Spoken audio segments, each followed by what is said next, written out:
को basically define किया जाता है exchange of goods and services, where goods are tangible and services are intangible. तो आप डेली बेसिस पे एक्टिविटीज़ कर रहे होते हैं ट्रेड से रिलेटेड, जहाँ पर आप गुड्स को सेल कर रहे होते हैं, अपनी सर्विसेज ऑफर कर रहे होते हैं और उसके अगेंस्ट आप कुछ ना कुछ रेवेन्यू ले रहे होते हैं।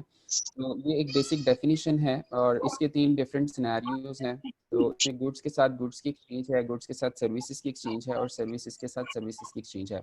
तो सॉरी थोड़ी डिस्टॉर्शन आ रही है, माइक किसी का ऑन है, काइंडली अपने माइक सब म्यूट कर दीजिएगा। Okay, thank you so much. ये 3 डिफरेंट सिनेरियोज हैं जहाँ पर बार्टर ट्रेड हमें नजर आती है। गुड्स के साथ एक्सचेंज हो रही है गुड्स, गुड्स के साथ सर्विसेज एक्सचेंज हो सकती हैं और सर्विसेज के साथ सर्विसेज एक्सचेंज हो सकती हैं। और ये हमारी लोकल ट्रेड के अंदर भी है, इंटरनेशनल ट्रेड के अंदर भी ये ऑप्शन मौजूद है।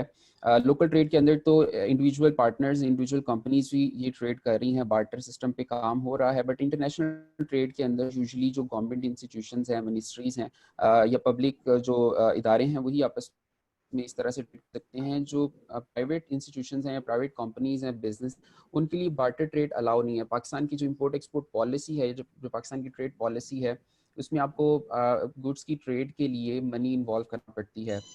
तो आज का हमारा सेशन भी इस चीज़ पे हम फोकस करेंगे कि किस तरह से हम पेमेंट को मैनेज कर सकते हैं जब हम एक्सपोर्ट कर रहे होते हैं। ये 2 एग्जांपल्स हैं यहाँ पर ट्रेड की, बार्टर की।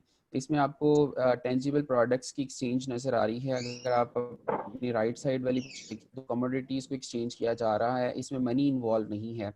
और दूसरी साइड पे जो आप लेफ्ट साइड पे पिक्चर देख सकते हैं, यहाँ पर टूल्स की एक्सचेंज आपको नजर आ रही है, जो कि अगेन टेंजिबल हैं। तो यहाँ पे भी गुड्स की एक्सचेंज है।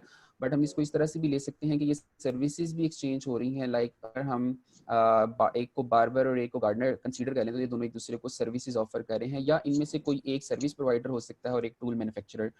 तो डोमेस्टिक ट्रेड के अंदर, लोकल ट्रेड के अंदर ये सारे डिफरेंट एग्जांपल्स हमें देखने को। तो अब यहाँ पर एक क्वेश्चन राइज होता है कि जो इंटरनेशनल ट्रेड है उसका मतलब ये है कि हम अपनी कमोडिटीज़ को सेल कर रहे हैं अक्रॉस द बॉर्डर, या हम बाहर से कोई चीज़ इंपोर्ट कर रहे हैं, बाय कर रहे हैं। जबकि लोकल ट्रेड का मतलब ये है कि with in the country, with in the boundaries of the country, हम कमोडिटीज़ को एक्सचेंज कर रहे हैं। तो इसमें क्वेश्चन ये राइज होता है कि क्या डिफरेंस है फिर दोनों के अंदर, इंटरनेशनल ट्रेड और डोमेस्टिक ट्रेड में क्या वाज़ेह डिफरेंसेस हैं।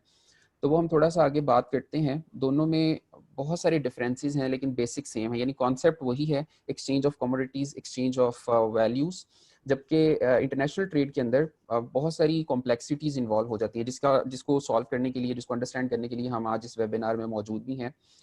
तो जो मेजर डिफरेंसेस हैं उनको यहाँ पे मैंने हाईलाइट किया हुआ है, लिखा हुआ है। Although the basic principle of exchanging goods is the same as with the domestic trade, international trade is lot more complex. तो सबसे पहली चीज़ है complexity. Complexity in terms of procedures, complexity in terms of documentation, and complexity in terms of dealing with the different stake holders of the trade.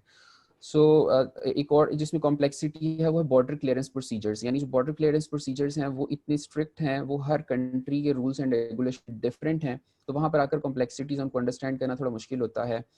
It can also be significantly more expensive. तो दूसरा ये कि cost involve होती है जब आप अपनी local trade में, फॉर एग्जाम्पल मैं पाकिस्तान की बात करूँ, यहाँ पर अगर आप कमोडिटीज के एक्सचेंज कर रहे हैं तो 2 पार्टीज इन्वॉल्व हैं, buyer seller, third party bank involve है जो कोई पेमेंट को मैनेज कर रहा है।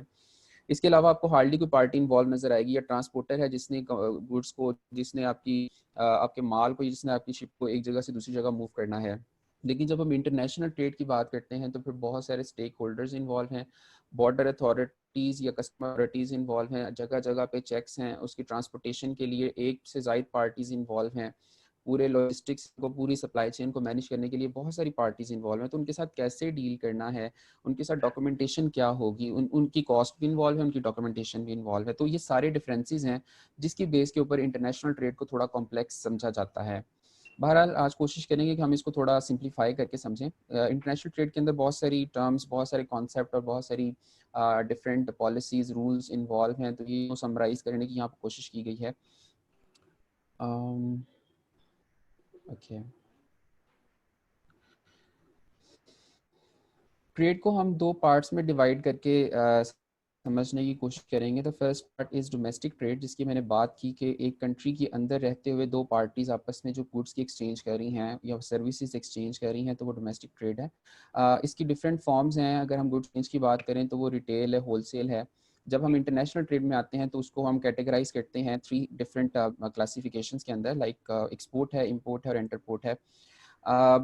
इंपोर्ट का कॉन्सेप्ट आपको है कि अगर हम कोई चीज़ बाहर से बाय करते हैं, किसी फॉरेन कंट्री से हम बाय करते हैं और हम उसको अपनी करेंसी में या इंटरनेशनल करेंसी में उसको पे कर देते हैं।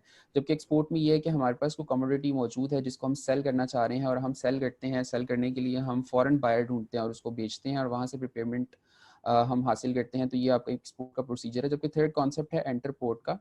ये सारी चीज़ें आज के हमारे टॉपिक से रेलेवेंट है, इसलिए मैं इनको ब्रीफ कर रहा हूँ थोड़ा थोड़ा। एंटरपोर्ट का कॉन्सेप्ट बेसिकली ट्रांजिट ट्रेड का कॉन्सेप्ट है, जिसमें आप किसी को अपनी गुड्स हैं वो सेल तो कर रहे हैं, बट एक थर्ड कंट्री इन्वॉल्व है, एक ऐसा कंट्री जो कि ना तो डायरेक्टली इंपोर्टर है ना डायरेक्टली एक्सपोर्टर है, बल्कि वो जस्ट एक फैसिलिटेटर का रोल प्ले कर रहा है, या वो अपना इंफ्रास्ट्रक्चर ऑफर कर रहा है आपकी ट्रेड को, आपकी ट्रांजेक्शन को, आपकी शिपमेंट को फैसिलिटेट करने के लिए। जैसे हम कराची पोर्ट की एग्जांपल लें, पोर्ट पर बहुत सारी शिपमेंट्स इंपोर्ट या लैंड कर रही होती बेसिस के ऊपर, उसमें से एक बड़ा हिस्सा पाकिस्तान की इंपोर्ट्स हैं जो यहाँ कंज्यूम होनी है, लेकिन उसका एक सर्टन पोर्शन भी ऐसा है जो कि कराची पोर्ट से सिर्फ पाकिस्तान में इसलिए हो रहा है ताकि उसको कनेक्टेड कंट्रीज के साथ वाया रोड वाया रेल किसी और कंट्री भेजा जा सके, लाइक चाइना है, इंडिया है हमारा, या अफगानिस्तान है, ईरान है, या आगे रशियन स्टेट्स हैं।